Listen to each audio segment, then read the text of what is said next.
अस्सलाम वालेकुम नाजरीन, मैं हूं एडवोकेट मुसव्विर अब्बासी और आज हम जिस मौजू पे बात करना जा रहे हैं वो बहुत अहम है। इस वक्त बहुत सारे सोशल मीडिया पे और इलेक्ट्रॉनिक मीडिया के ऊपर लोग बरमला इस बात का इज़हार कर रहे हैं कि पाकिस्तान इस वक्त किस डगर पे खड़ा है। पाकिस्तान खुलकर ईरान की हिमायत क्यों नहीं कर रहा, हम इसराइल के साथ हमला आवर ईरान के इत्तेहादी बन के क्यों नहीं कर रहे हैं।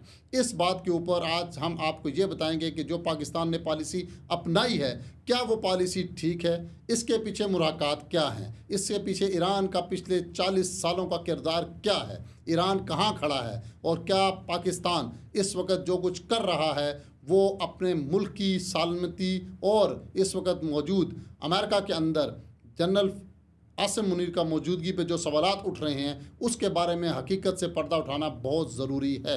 लोग क्या चाह रहे हैं और इनको किन बातों का इल्म नहीं है। ये कोई शक नहीं कि इसराइल के मुकाबले में हमारी हमदर्दियाँ ईरान के साथ हैं, लेकिन जिसके साथ हम हमदर्दी दिखा रहे हैं उसका चेहरा भी अपनी आवाम को दिखाना बहुत ज़रूरी है। आज हम जिस सच को बयान करने जा रहे हैं वो शायद कुछ लोगों के लिए कड़वा हो, मगर हकीकत यही है और हम खामोश नहीं रहेंगे, क्योंकि जब पाकिस्तान की सालमियत की बात तो आएगी, जब पाकिस्तान के किरदार पर उंगली उठेगी तो उस वक़्त हम अपने व्यूवर्स को, अपने पाकिस्तान के अवाम को सब कुछ बताना ज़रूरी समझते हैं। इस वक्त ईरान पर हमले हो रहे हैं और हमारे कई उलमा और अवामी तबकात इसे मुहिज़ एक मज़लूम रियासत के ख़िलाफ़ गासिब क़ुव्वतों का हमला करार दे रहे हैं। कोई सूरह रूम की तफसीर पेश कर रहा है तो कोई साम्राज्य दुश्मनी की दास्तानें दोहरा रहा है। मगर सवाल यह है, क्या ईरान वाकई मज़लूम है या मज़लूमियत का लबारा ओढ़कर उम्मत मुस्लिमा को 40 साल से कमज़ोर करता रहा है। ईरान का मशरिक़ वस्ता में किरदार, ईरान की मुदाखलत शाम, इराक, यमन और लिबनान में किसी से ढकी छुपी नहीं है। ये वही ईरान है जिसने जनरल सुलेमानी ने तल अबीब नहीं बल्कि रिका, मसूल, हलब और इराक के कई शहरों को निशाना बनाया। कुदस फोर्स के गोले सिर्फ अरबों के सीनों में नहीं इस्तेमाल हुए। बशार अल असद जैसा कातिल, जिसे माजी में खुद ईरानी महाराजे नुसैरी करार दे चुके हैं, वही बशार आज ईरान का इत्तेहादी है। हिज़्बुल्लाह, फातमियून, ज़ैनबियून, हूसी, इन सब ग्रोहों को ईरान ने मसलक की बुनियाद पर मुसल्लह किया और इन्हीं के ज़रिए अरब मुल्कों में खाना जंगी भड़काई। लिबनान में अमल मलेशिया से लेकर शाम ज़ैनबियून तक हर मैदान में ईरान ने फ़िरका वाराना आग भड़काई। ये जंग न फ़लस्तीन की है न कुदस की, बल्कि ये तो ख़ुद उम्मत मुस्लिमा के ख़िलाफ़ एक बड़ी साजिश है। आज़रबाईजान के मकबूजा इलाके कराबाख में कट्टर ईसाई मज़हब के मानने वाले आर्मेनिया के साथ दिया, ना कि आज़रबाईजान का साथ दिया। पाकिस्तान के ख़िलाफ़ ईरान की साजिशें नाज़रीन किसी से ढकी छुपी नहीं है। हम ये क्यों भूल चुके कि ईरान ने ही जिसने चाबार पोर्ट पाकर भारत के हवाले किया ताकि वो बलूचिस्तान में अपने खुफिया नेटवर्क को तक़वियत दे सके। ये ईरान ही है जिसने भारत को अफ़गानिस्तान में स्ट्रेटेजिक रसाई दी और राक एजेंटों को पाकिस्तानी सरजमीन पर दाखिले की सहूलत दी। कलभूषण यादव से लेकर जितने भी जासूसी नेटवर्क जो ईरान से ऑपरेट हो रहे थे, ये सब भारत के प्रोवाइड करता थे।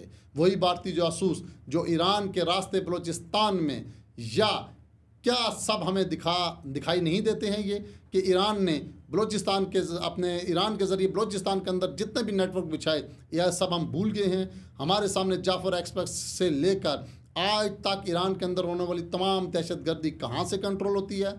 ईरान और इसराइल की प्रॉक्सी चालें, आज ईरान के जोरी रिएक्टर पर हमला होता है तो हमारे दिल धड़कते हैं। मगर याद करें 1981 में जब इसराइल ने इराक का उससे एक न्यूक्लियर प्लांट तबाह किया था, इस हमले की मुखबरी किसने की थी?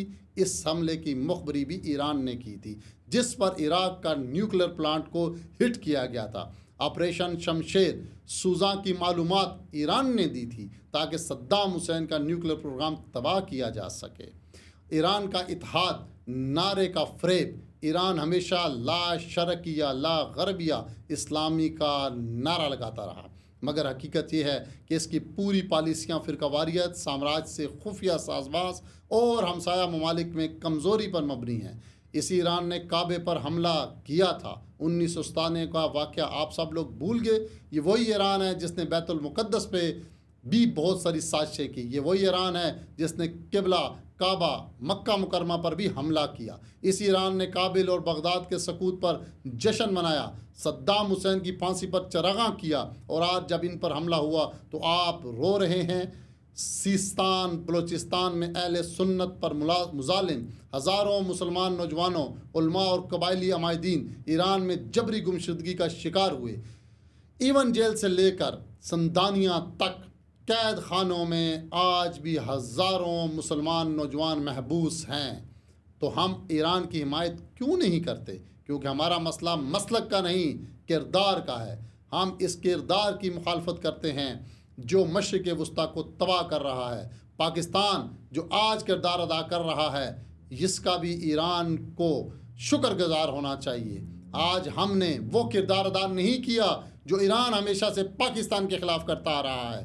पाकिस्तान ने अपना हक निभाया जो कि उसको एक मुसलमान मुल्क के साथ निभाना चाहिए। ईरान को ये देखना होगा कि वो माजी में क्या करता रहा इस पूरे रीजन के अंदर, और आज पाकिस्तान उसके साथ क्या कर रहा है। जिसके दावे वो पहले करता रहा और आज वो कहाँ खड़ा है। जिसको उसने दोस्त बनाया, उन्होंने आज उसके साथ क्या किया।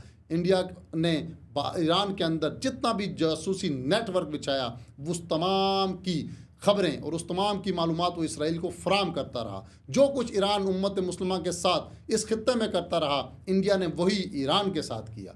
जो इत्तेहाद उम्मत का दावेदार होकर किसी सुन्नी मुसलमानों की नस्ल कुशी में मसरूफ़ है, जो भारत जैसे दुश्मन को अपने घर की चाबी दे रहा है, और जो उम्मत की असल लड़ाई यानी फ़लस्तीन से नाजरीन चुरा कर अपने हमसायों की पुश्त में खंजर घोंप रहा है। हमारा मौक़िफ़ वही है जो अल्लाह ताला ने सूरह अल-अनाम में फरमाया, और इसी तरह हम ज़ालिमों में से एक को दूसरे पर इनके अमाल के सबब मुसल्लल कर देते हैं। नाजरीन, ये बात आप समझें कि ईरान को अब अपना किरदार बदलना होगा। अगर उसको इताअत करना है तो अपना किरदार बदलेगा। यहाँ ऐसा नहीं हो सकता कि वो एक तरफ तो हमसे गले मिले और पीछे ही हमारे खंजर खोंपे। ये लोग ईरान को मजलूम और कुदस के मुहाफिज के तौर पर देख रहे हैं। ऐसा बिल्कुल नहीं है। हकीकत का सामना इनको करना होगा। हम जुल्म की मजम्मत करते हैं, जो इसराइल कर रहा है हम उसकी भरपूर मजम्मत करते हैं, ख्वाह वो किसी भी सूरत में हो। लेकिन हम साथ साथ ईरान की भी जुल्म की मजम्मत करते हैं, हम अमेरिका के भी जुल्म की भी मजम्मत करते हैं। मगर ईरान को समझना होगा, तारीख़ के साथ जो उसने गद्दारी की है उसको देखना होगा, और अब राय रास्त पर आकर पाकिस्तान के साथ वो इत्तेहाद करना होगा जो साफ़ नीयत पर मबनी हो। हम अमन चाहते हैं, इज़्ज़त के साथ, इंसाफ के साथ। हम किसी भी दगाबाजी के कायल नहीं। हम इत्तेहाद चाहते हैं, मगर सच्चाई की बुनियाद पर, ना कि फ़रेब की चादर में लिपटा हुआ इत्तेहाद पाकिस्तान को नहीं चाहिए। ईरान को भी अपना रवैया बदलना होगा, अपने फ़रेब से निकलना होगा और एक हकीकी इत्तेहाद करना होगा, वरना ये आग सिर्फ इसराइल को नहीं, ख़ुद फ़ारस को भी जलाकर राख कर देगी। बहुत बहुत शुक्रिया। हम हक जानते रहेंगे और सुनाते रहेंगे। ये हमारी ज़रूरत है ताकि हम अपने मुल्क को की और लोगों को ये बता सकें कि पाकिस्तान इस वक्त किस नेज पे खड़ा है। बहुत बहुत शुक्रिया।